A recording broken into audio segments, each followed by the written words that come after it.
Hey, I can't believe I did it. Memories, chapter 6. A really fun memory that I have of waiting for the school bus one winter was with my brother Gar. Because of that little slope in the road that the bus always stopped on, Gar and I decided that it would be so much fun to carry buckets of water out to the road the night before and pour the water on the slope because the temperature was well below freezing. As we poured the water onto the slope, it froze by the time it ran down the road. We poured bucket after bucket on the road till it was solid ice at the spot where Alfred Hilton, our bus driver, always stopped for us to get on. Well, sure enough, the next morning after we got onto the bus and it began to move on its way up the small slope, the tires did nothing but spin on the ice. During the night, a light sprinkling of snow fell, not only hiding the sheet of ice, but adding to the slipping of the tires as the bus was trying to move up the slope. It gradually slid. Sorry, this one's funny. It gradually slid to the side of the road where Alfred could back way down the road and get a running start at the ice patch. Eventually, after several tries, he was able to get the bus to the top of the slope and make a turn onto the road heading to the Rose Lips place. Gar and I still reminisce and laugh about it to this day. One lazy summer day, between cutting the hay and moving sprinkler pipes, Gar and I were in the front lawn under the walnut tree and noticed that the trunk of the tree had a natural split forming a Y about 5 feet apart from the ground. We took a bicycle tire inner tube and after cutting it, tied each end of the tube to one of the heavy limbs that had formed a Y in its growth. As you might imagine, it made a powerful slingshot. We would get a walnut from the tree, place it in the center of the tube, and stretch it back as far as we could pull, and then let it go. The slingshot was so powerful that the walnut would nearly disappear from sight. I have a feeling Dad was a bad influence on Gar. About that time, our ditch rider, who was a person hired by the irrigation district to open the closed water head gates to the many irrigation ditches in the valley, made his daily stop across the road from our place. There was a major head gate at this spot, and it was one of Walt Kinsey's regular stops. The ditch riders drove pickup trucks owned by the county. They hung their canvas water bags on the mirror attachments. So as they drove, the air cooled the evaporated water seeping through the canvas, giving them a cool drink on hot summer days. Walt always stopped in this spot each day around lunchtime, where he would adjust the head gate if required, get back in his truck, roll both windows halfway down, and eat his lunch. I remember Dad telling us this story when we were young. When finished, he would take a drink from his water bag and drive off. On this day, he was eating his sandwich, holding it in his right hand, and at the same time holding an open newspaper with both hands. The temperature was more than I could bear. The temptation was more than I could bear. I looked at Gar, who was grinning, knowing what I was thinking. He was too sensible to actually do it, but at the same time was more than happy to watch. Could I hit the side of Walt's pickup with a walnut at that distance? It was worth a try. I placed a walnut in the rubber tube and walked back as far as I could stretch the tube, took aim at the pickup door, and let go. What happened next could never be repeated in 1,000 tries. To my shock, the walnut actually went through the opening of the half-open window on the passenger side. It took Walt's sandwich and half of his open newspaper out the open window on the driver's side. Walt came out of the pickup stunned and mad as a bothered hornet. He must have seen Gar and I climbing up the walnut tree because he came running when he saw us. He was yelling at us, and Mom, who happened to be outside, came running over to see what was going on. I remember him trying to explain to her what had happened and her trying at the same time to figure out what was going on. I think when she saw me in the walnut tree and the rubber tire tied to the limbs of it, she knew I had done something bad. I still remember him explaining how he was eating his lunch and suddenly his sandwich and newspaper were gone out the window of the truck. Mom asked him if he was okay, to which he replied, "Yes, but it scared the blank out of me." Mom looked up at me and said, "Wait till your dad gets home." Back in the day, When I turned 15, I received my wings, as my dad would always call it when a person got their driver's license. He was so right, because now I could drive also.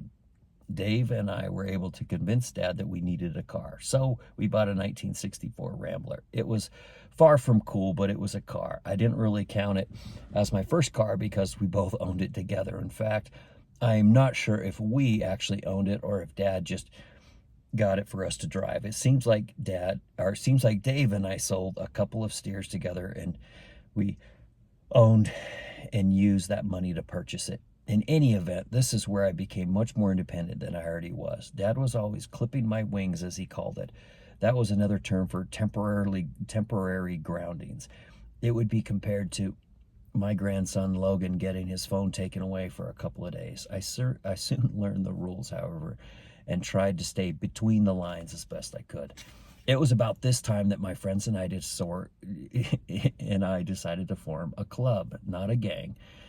We would drive around at night and dare each other to do fun but dumb things. We voted on a club name, and the one that we settled on was the Night Prowlers. Sounds like a gang. In our rules for membership, we had to do something really daring. And there's rules for membership? Dad, this is a gang. Harmless but daring. So we decided that this daring thing would be that we would drive around the country roads at night with our lights off. We turned them on when another car was coming, but with them off, the gravel roads were actually like a vivid light color until we came to the home with the lights on, telling us they were awake still. By the way, in those days in St. Ignatius, Montana, nobody locked their doors. For one, it was not uncommon for ranchers to be out baling hay at midnight when the humidity was higher, which kept the alfalfa leaves from dropping off the stalks, the stalk during baling of the hay. I didn't know that.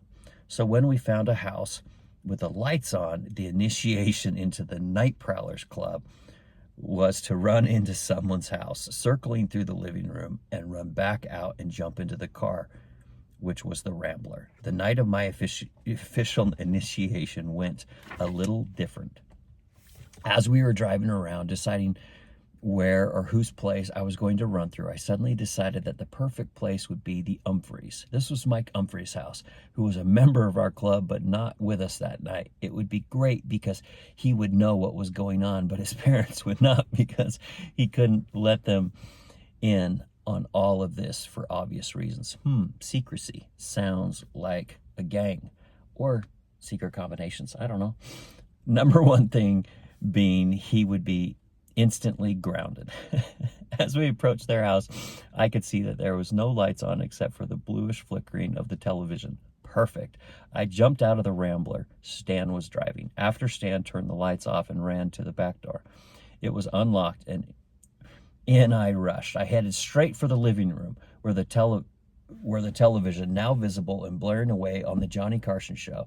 I ran to the center of the room, and there on the couch were Mike, his mom, 2 or 3 of his siblings, all asleep in front of the television. I remember standing between them and the TV and just staring at them, and then started to laugh over the whole crazy thing that we were doing. I was laughing hysterically and making faces at all of them on the couch, and they were just sound asleep. I wanted to wake them so bad and then run, but decided not to. I ran out the front door of the living room and jumped into the Rambler as Stan took off. He kept asking me questions about what had happened, but I couldn't answer because I was still laughing so hard and tears were running down my face. I finally got out what I had encountered, and that I was jumping up and down in front of all of them between the couch and the television, making faces and laughing hysterically. The next day, in school, we told Mike about it. He couldn't believe us until I told him the details of who was on the couch and what time it was, and that it was in the middle of the Johnny Carson show. Mike and I laughed about it for years. I am not sure if he ever told his mom who was one of those on the couch. See, this is why people now lock their doors. Thanks, Dad. With this kind of hooliganry. Now that we were all officially members of the Night Prowlers, we searched for something different and fun to keep the club active. I believe Stan came up with the next activity I did. There was a family out in the country that raised beef cattle. Their last name was Dulk, pronounced Doll Key. But teasingly, people called them Donkey. That makes sense. We pulled into their driveway and positioned our Rambler to face the road, then rolled down the window and started braying like a donkey as loud as we could. The light suddenly came on in the house, and we took off down the country road with our lights off. We laughed about it and tried it again late the second night. The same thing happened, but this time they jumped into their car and chased us. They had their headlights on and we had ours off. They were following our dust trail and chased us for miles and then finally gave up. This turned into a cat and mouse game over the next 6 months of the school year.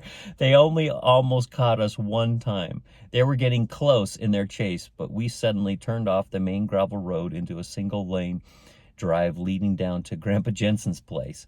We turned out into the field and shut off the car. We watched them speed by, then turn around and came back slowly by the lane where they stopped for a while, then probably decided they had lost us and drove off. We gave that activity up because the weather was getting close to winter, but next year we had outgrown our Night Prowlers Club and moved on to cruising drag off Higgins in Missoula in hopes of finding cuter girls than those in Mission. So thank goodness for those cute girls. Otherwise, Dad probably, I don't know, that would have escalated to something criminal, I'm sure. I'm just teasing. We'll see you.